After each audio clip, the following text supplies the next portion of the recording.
네, 현재 시간 2시 36분 지나고 있습니다. 한 주의 마무리를 알차게 할 수 있는 방법 무엇인지, 시장의 반등 우리가 속아서도 괜찮은 건지 마켓 포인트 4가지 종목 통해서 알아볼게요. 이정민 이사와 함께하겠습니다. 어서 오세요. 네, 안녕하세요. 네, 안녕하십니까. 시장에 대한 그리고 종목에 대한 섹터에 대한 심도 깊은 이야기를 나눠볼 수 있는 시간입니다. 주목해 주시고요. 첫 번째 주인공은 누가 될까요? 요즘 굉장히 핫한 종목 삼양컴텍입니다.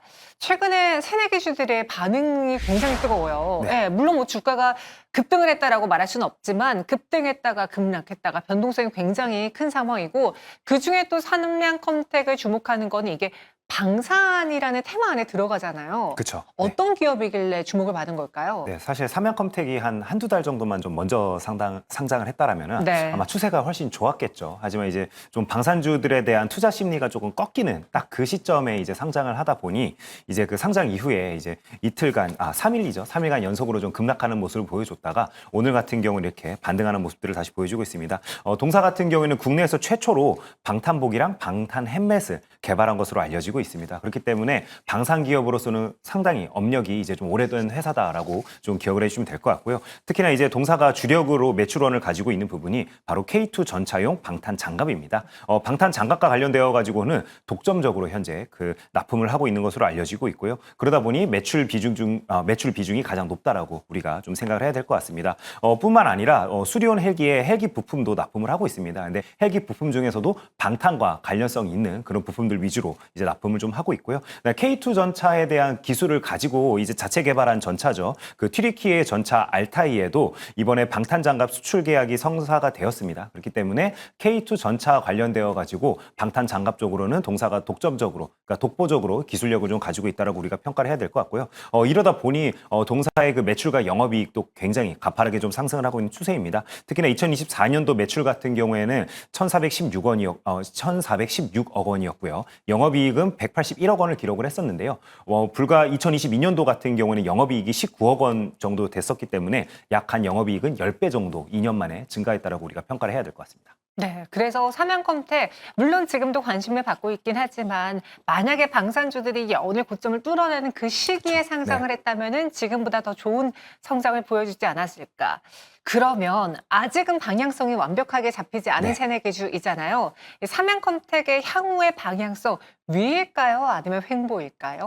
사실 이제 신규 상장주다 보니 네. 물론 락업 물량이 한 절반 살짝 안 되게끔 이제 기관 쪽에서는 걸려 있더라고요. 그렇기 때문에 어느 정도는 그래도 변동성이 제한되는 부분도 분명히 있을 겁니다. 하지만 오늘 같은 경우에도 방산주들이 이런 식으로 반등이 나온 이유는 결국에 트럼프의 입 때문에 그렇습니다. 트럼프 같은 경우에는요, SNS를 통해서 침략국을 공격하지 않고는 전장에서 승리하기 어렵다. 이런 식으로 이제 SNS에 글을 남기면서 이게 지금 러시아와 우크라이나와 관련된 전쟁 그 종결과 관련되어서 협상이 잘 안 되고 있구나 하는 시그널을 시장에서 느꼈죠. 그러다 보니 유럽 시장도 그렇고 한국 시장도 그렇고 지금 방산 기업들이 전반적으로 다 반등하는 모습들이 좀 나오고 있고요. 그렇기 때문에 종전 우려로 인해서 그 방산주들이 급락한 데 따른 이제 반등이고요. 기술적인 반등이라고 우리가 좀 생각을 해야 될 것 같고요. 일단 당분간은 방산주들 같은 경우에 단기 급등락이 불가피할 것으로 저는 좀 생각을 하고 있습니다. 그렇기 때문에 이럴 때일수록 어떻게 보면은 K2 전차에 납품하는 이런 삼양컴텍 이런 회사들보다는요. 차라리 전방 기업들이 훨씬 낫지 않을까 하는 좀 기대감을 가지고 있습니다. 그렇기 때문에 시청자 여러분들께 물려도 대장주에 물려야지 탈출할 기회라도 있다라고 정리해서 말씀드리겠습니다. 네, 그래서 대장에 물리자라고 들린다면은 하나 에어로스페이스를 볼 것이지 삼양컴텍을 공략하진 않겠다로 들리는데 맞나요? 네, 맞습니다. 단기 트레이딩 성향을 좋아하시는 분들은 당연히 삼양컴텍 매매를 하셔도 괜찮겠죠. 네. 거래 대금도 굉장히 많이 터지고 있잖아요. 하지만 제가 지난 시간에도 이렇게 방산 기업들 다룰 때 하나 에어로스페이스 장기 평선까지 눌리면 한번 좀 포트에 편입시켜보자라고 말씀을 드렸었죠. 네, 마침 딱 121선 터치하고 이런 식으로 반등하는 모습들이 나오고 있기 때문에 역시 대장주의 수급은 쉽게 꺾이지 않는다는 부분을 우리가 다시 한번 확인할 수 있었다라고 생각을 합니다. 그렇기 때문에 우리 시청자 여러분들께서도 가급적이면 이럴 때일수록 대장주를 위주로 좀 바라보자라고 말씀드리겠습니다. 네, 하나 에어로스페이스를 탑픽으로 주셨고요. 방산주 다시 날아오르고 있습니다. 여러분 한번 눈여겨보세요. 이어서 두 번째 포인트 종목도 확인해 보시죠. 삼성바이오로직스입니다.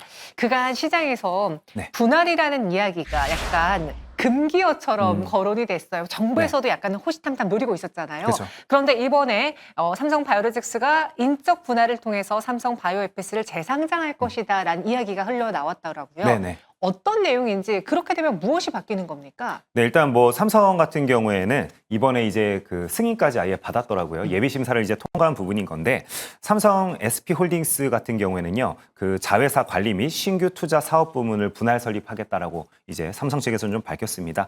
삼성 바이오에피스 자체가 일단은 2012년도에 미국의 바이오젠과 합작해서 설립한 법인이죠. 근데 이제 그 바이오젠의 지분을 2022년도에 삼성 측에서 전량 이제 인수를 하면서 이제 그 자회사로 아예 편입이 되었습니다. 근데 이게 어떻게 보면은 시너지 효과를 노리고 이런 식으로 미국 바이오 기업과 합작 법인을 설립을 했던 부분이었던 건데 이 이후에 그 미국 고객사들 특히나 그 대형 CDMO 고객사 같은 경우에는 오리지널 약품을 생산을 삼성 바이오 이제 로직스에다가 맡기는 부분인 거죠. 근데 이제 카피약을 만드는 에피스가 이제 생기다 보니 그럼 우리의 기술력을 그대로 이제 카피를 해서 자회사 쪽에서 이제 카피약을 만들지 않겠느냐 하는 우려감을 가지고 있었습니다. 그러다 보니까 이번 기회를 통해서 회사 측에서도 그런 불식을 이제 좀 잠재우기 위해서 이제 분할을 했다라는 이야기인데요.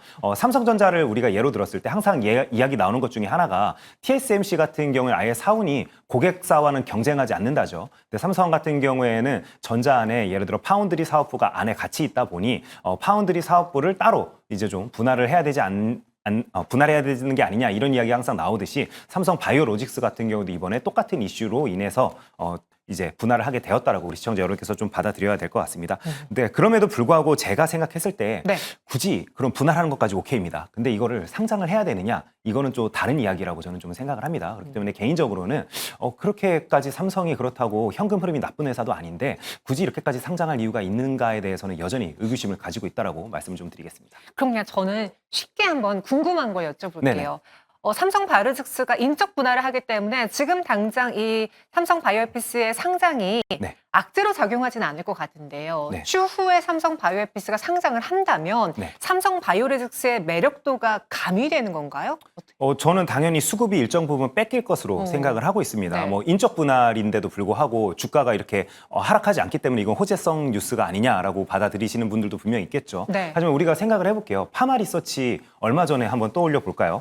예를 들어서 6월 달 같은 경우에 파마리서치도 인적 분할과 관련된 이야기가 나왔죠. 그러면서 주가가 50만 원대를 이제 그리다가 급락이 나와서 당시에는 이제 43만 원대까지 하락하는 모습들이 나왔습니다. 근데 이제 사측에서 이 방향성을 이제 철회를 하면서 이렇게 주가가 V자 반등하면서 다시 이제 신고가를 기록을 하는 영역대로 가고 있죠. 이렇듯 이런 경우에는 이제 파마리서치는 아무래도 삼성보다는 대응력이 떨어지죠. 그러다 보니까 기관계 창구나 아니면 미디어 측에서도 당시 파마리서치 같은 경우에는 굉장히 공격적인 이제 정부 정책 방향과 맞지 않는 이런 선택을 한 거에 대한 이제 성토성 어떻게 보면은 기사들이 많이 나왔는데 삼성 같은 경우는 그렇지 않죠. 예, 당연히 삼성이니까 그렇습니다, 여러분. 그렇기 때문에 제가 생각했을 때는 당연히 주가도 당분간은 횡보할 가능성이 훨씬 높다라고 좀 판단을 하고 있고요. 그다음에 이제 삼성에서 하는 인적 분할이기 때문에 저는 당연히 통과될 것으로 생각을 합니다. 하지만 주가적인 측면만 놓고 봤을 때는 당연히 수급이 나뉠 수밖에 없는 상황이기 때문에 플러스 요인은 아니라고 저는 좀 생각을 하고 있습니다.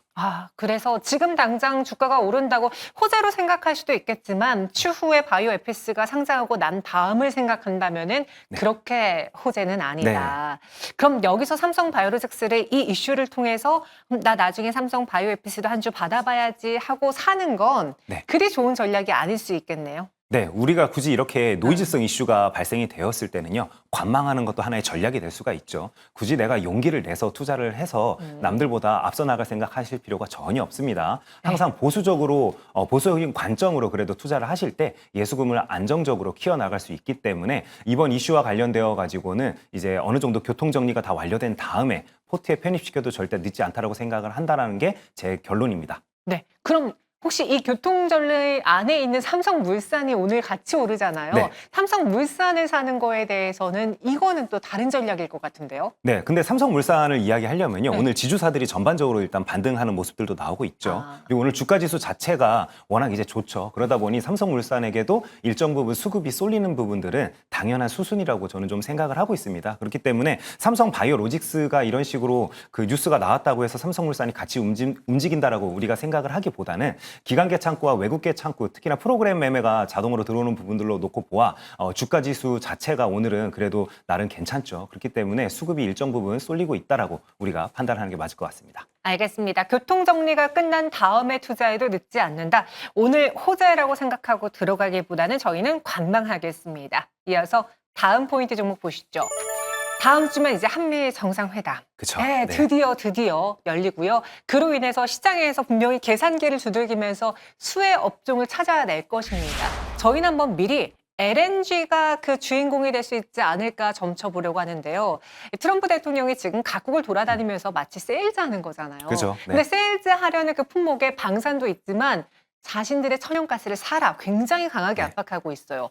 이 뉴스 주목해 봐야 됩니까? 당연히 주목을 해봐야죠. 그리고 이미 기대감을 가지고 이미 주식들이 움직이고 있죠. 그렇기 때문에 관련되어 가지고 이제 두 정상이 발표를 하는 순간까지도 저는 주가가 굉장히 많이 꿈틀거릴 것으로 현재 예상을 좀 하고 있습니다. 특히나 우리나라 같은 경우에는 무역 협상에 앞서 우리가 우위를 보일 수 있는 미국 대비해 가지고요. 몇 안 되는 교환 카드 중에 하나가 바로 LNG라고 생각을 하고 있습니다. 그렇기 때문에 당연히 관련된 이제 기사가 이제 정상회담 이후에 쏟아져 나올 것으로 좀 생각을 하고 있고요. 특히나 2024년도에 한국과 일본 통틀어서 두 개 나라 통틀어서 미국 LNG 수입 규모가 74억 달러 규모에 불과한 것으로 알려지고 있습니다. 근데 지금 미국 정부에 약속한 에너지 수입 규모가 일단 1,000억 달러 정도 됐었죠. 그렇기 때문에 그중에 LNG가 담당하는 부분은 그렇다라면은 한 25% 정도로 현재 예상이 되는 부분이기 때문에 여전히 그 턱없이 부족한 상황입니다. 그렇기 때문에 아마 그럼 우리나라 측면에서는 이제 수입선을 좀 다변화하는 측면에서 아마 미국 LNG를 적극적으로 도입하지 않을까 이런 식으로 현재 좀 생각이 되고 있고요. 특히나 북미 LNG 공급망 구축 및 조선이랑 에너지 기업과의 협력 강화로 전략적 동맹 확대를 이제 정부 측에서는 아무래도 꿈꿀 수밖에 없을 것으로 저는 좀 생각을 하고 있습니다. 특히나 이렇게 만약에 결과가 나온다라면은 LNG 수입은 당연히 운송용 선박에 대한 수요 증가로 이어질 수밖에 없겠죠. 그렇기 때문에 특히나 이제 그 전에 이미 미국 측과 발표했던 부분 중에 하나가 한국 조선사 투자 발표가 있었었죠. 그래서 관련되어서 이미 150억 달러의 규모의 이제 투자를 한국 이제 조선 업체들이 좀 밝혔던 부분이 있기 때문에 관련된 후속 대책들이 쏟아져 나올 것으로 좀 생각이 되고 있습니다. 그렇다면은 당연히 호재성 뉴스이기 때문에 주가 지수에는 영향을 줄 수밖에 없을 것으로 저는 좀 생각이 되고요. 특히나 알래스카 프로젝트와 관련되어 가지고도 앵커께서 지난번에도 한번 저한테 좀 말씀을 좀 해주셨던 기억이 있는데 네. 아직까지는 구상하는 단계죠. 그렇기 때문에 주판을 두들긴 다음에 뭔가 좀 더 확실한 뉴스들이 나오지 않을까 이런 식으로 시청자분께 좀 말씀을 드리겠고요. 그리고 제가 지난번에 하나오션 다룰 시간에 제가 한번 시청자분께 말씀을 좀 드렸었는데 제가 사석에서 하나오션 임원분이 하셨던 말씀 제가 전해드렸던 걸로 기억을 합니다. 그 당시에 이제 하나오션 측에서도 이제 포스코 측에다가 문의를 했었는데 포스코 측은 정부의 정책 방향에 이해득실을 따지지 않고 따라갈 수밖에 없지 않겠느냐라는 식으로 이야기를 주고받았다라고 합니다. 근데 하나오션 그러면은 그 임원분은 어떻게 생각하시는지 제가 한번 여쭤봤었는데요. 근데 그 임원분께서 하셨던 말씀이 우리라고 별 수 있겠느냐라고 저한테 말씀을 해주셨습니다. 네. 그렇다면은 결국에 관련되어서 두 국가의 정상들끼리 어느 정도 이야기가 오고 간 다음에 이제 후속적으로 좀 더 구체화된 뉴스가 나올 예정이기 때문에 그때 투자해도 늦지 않다라고 시청자분께 말씀드리겠습니다. 네, 물론 정부가 하겠다라고 하면은 네. 기업들은 따를 수밖에 없겠죠. 그쵸. 네. 그리고 그에 따른 수혜도 받을 수 있겠고요. 이 LNG라는 키워드를 가지고 내가 투자를 한다면 사실 조선이 가장 먼저 떠오르기도 하지만 아예 가스공사 쪽을 볼까 굉장히 많아요. 그쵸. 그 중에서 네네. 가장 기대되는 이 수혜를 누릴 수 있는 종목을 압축해 보자면요. 네, 일단 밸류 체인들을 우리가 다 관심 종목으로 일단 두긴 해야겠죠. 뭐 예를 들어서 뭐 방금 앵커께서 말씀해 주신 거 조선사가 있을 거고요. 네. 그다음에 이제 뭐 장기 계약, 그다음에 이제 운반선이랑 밸류 체인을 통합하는 그런 기술력을 그리고 이미 그런 부분들을 구축해 놓은 회사들, 뭐 예를 들어서 포스코 인터내셔널 같은 회사들을 우리가 뽑을 수가 있겠죠. 그래서 이런 회사들을 당연히 다 관심 종목에 두셔야겠지만 그럼에도 불구하고 결국에 수급은 한정적입니다. 한국 시장 안에서는요. 그렇기 때문에 조선 업체들 위주로 우리가 좀 포트를 압축시켜야 된다라고 생각을 하고요. 그다음에 그 안에서도 그렇다면 제가 생각하는 대표 종목으로는 삼성중공업을 좀 눈여겨보자라고 시청자분께 말씀을 드리고 싶습니다. 일단은 도크가 타사 대비해가지고 항상 조금 부족하게 이제 좀 차있던 부분이 항상 약점으로 꼽혔었는데 이번 달만 들어서도 지금 벌써 공급 이제 그 계약 수의 계약 체결한 부분에 대해서 공시를 굉장히 많이 했죠. 그렇기 때문에 도크가 드디어 차기 시작했다는 부분도 우리가 포인트로 생각을 좀 해야 될 부분이라고 말씀드리도록 하겠습니다. 네, LNG 기대주 삼성중공업. 그래서 최근에 코스피가 흔들릴 때도 굳건하게 버텨줬습니다. 그래서 저희는 가장 기대된 종목으로 꼽아봤고요. 마지막 포인트 종목은요. 오늘 모처럼 주목을 받고 있는 로봇 간에서 로보티즈입니다. 또 마침 현대차증권의 리포트가 나왔고 굉장히 긍정적으로 휴머노이드 로봇까지도 그 성장성을 확대시킬 수 있는 기업이다라고 자극적으로 그쵸. 매력적인 코멘트를 쓰셨더라고요. 어떤 네. 내용이었습니까? 네, 제가 리포트 봤는데요. 굉장히 그래도 자세하게 많이 이제 언급을 좀 해주셨더라고요. 휴머노이드에 특화된 액추에이터 기술을 동사가 보유했다라고 이제 리포트에서 좀 밝히고 있습니다. 근데 또 액추에이터가 무엇인지 또 모르시는 분들이 계실 것 같아서 제가 좀 간략하게 말씀을 드린다면요. 모터와 감속기, 컨트롤러가 통합된 이제 하나의 이제 덩어리로 통합된 것을 우리는 액추에이터라고 부릅니다. 근데 이제 액추에이터 같은 경우에는 보시다시피 특히나 감속기나 모터 같은 경우에는 금액대가 꽤 나가죠. 그러다 보니 로봇 원가에서 액추에이터가 차지하는 비중은 보통 한 70% 정도를 차지한다고 합니다. 그만큼 고부가 가치의 부품이다라고 우리 시청자분께서 좀 기억을 해주시면 좋을 것 같고요. 특히나 액추에이터의 기본 기술력, 그다음에 고객사의 커스터마이징이 어느 정도 가능한지에 따라서 이제 관련된 기업들의 매출과 영업이익이 굉장히 큰 폭으로 차이가 난다는 부분 우리가 좀 생각을 해봐야 될 것 같은데요. 기본적으로 로봇 부품사들이라고 우리가 생각을 하면은 보통 중국 기업들을 떠올릴 수밖에 없습니다. 물론 전 세계적으로 가장 강점을 가진 업체들도 대부분 다 중국 기업입니다. 그렇기 때문에 동사 같은 경우에는 그렇다라면은 R&D 기술력과 얼마나 그 고객사에 대응해서 커스터마이징이 가능한지가 중요할 텐데요. 이미 그 주요 휴머노이드 로봇 업체들과는 동사가 제휴가 어느 정도는 되어 있다는 부분이 강점이라고 우리가 좀 생각을 해야 될 것 같습니다. 그 대표적으로 휴머노이드 로봇 업체 중에서는 시청자분께서 가장 잘 알고 계신 게 당연히 테슬라겠죠. 근데 테슬라뿐만 아니라 유니트리 등 그 나머지 이제 유명한 글로벌 휴머노이드 로봇 업체들과도 협력 관계에 있기 때문에 굉장히 주목도가 높다라고 우리가 생각을 해야 될 것 같습니다. 사실 이 잭슨홀 미팅을 앞두고 있는 점에서 최근에 연준 의원들의 발언들을 보니까 연내 한 차례 금리 인하에만 불과하지 않을까. 뭐 빅컷이라는 그 내용이 이제 온데간데 사라졌습니다. 네. 그런 상황에서 로봇주 역시도 투자하기는 아직 불확실한 타이밍이 아니야라고 생각할 수 있는데 그건 괜찮아요?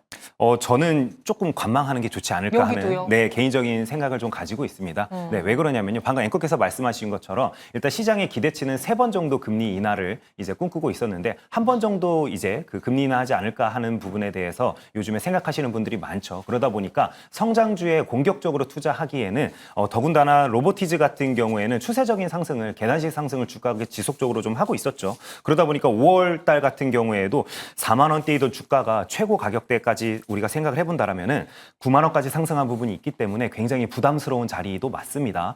주가 지수가 이렇게 그 단기간 안에 어떻게 보면은 많이 오른 상황에서는 단순히 많이 올랐다는 것 자체가 악재성 뉴스가 되기도 하죠. 그렇기 때문에 지금 상황에서 무언가 공격적으로 성장주에 투자하기에는 조금 머뭇거리는 상황일 수밖에 없기 때문에 성장주에 공격적인 투자를 하기 위해서는 그 FOMC 같은 경우는 9월 16일 날 열리죠. 그렇기 때문에 로보티즈 같이 시가총액이 크지 않은 종목들은 그 이후에 투자를 해도 늦지 않다라고 저는 좀 생각을 합니다. 네, 로보티즈 관망 의견 받았습니다.